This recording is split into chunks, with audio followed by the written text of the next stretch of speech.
उत्तर पुणे जिल्ह्याच्या आंबेगाव, शिरूर आणि जुन्नर तालुक्याला खरं तर मुसळधार पावसाने झोडपलेला आहे. त्याचाच परिणाम कुठेतरी शेतीमालाला होताना पाहायला मिळत आहे. आपण सध्या गवार आणि टोमॅटो पिकाच्या शेतामध्ये अक्षरशः शेताला तळ्याचं स्वरूप आलेलं आहे. आपण अक्षरशः या ठिकाणी पाहू शकतो की हातातोंडाशी आलेली गवार ही शेतकऱ्यांची खरं तर या पाण्यामध्ये बुडलेली आहे आणि त्यातूनच खरं तर या गवारी खराब झालेल्या आहेत. आणि टोमॅटोची बी तीच परिस्थिती आहे.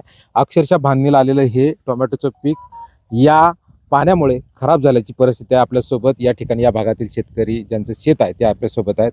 काय सांगाल, काय परिस्थिती होती आणि काय परिस्थिती? हो, परिस्थिती व्यवस्थित होती. एका रात्रीत पाऊस झाल्यामुळं 3 एकर टमाट्याची नुकसान तर झालीच. बांधणीला आलेले माणसं बांधित आहेत, पण ती नुकसान झाली. गवार एकरभर नुकसान झाली.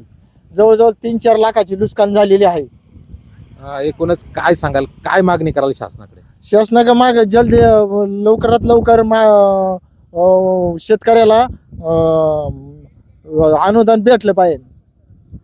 खरं तर या भावना बोलक्या आहेत आणि या शेतकऱ्यांनी उभ्या पिकानं घामाच्या कष्टाने या ठिकाणी पिकवलेली गवार असेल किंवा टोमॅटो असेल ही खरं तर पाण्यात गेल्याने या ठिकाणी त्याचं आर्थिक नुकसान तर झालेत, परंतु शासनानं लवकरात लवकर ताबडतोब पंचनामे करून या शेतकऱ्यांना भरीव अशी मदत करण्याची मागणी आता शेतकरी करू लागले आहे. अमोल दरेकर, जय महाराष्ट्र, आंबेगाव, पुणे.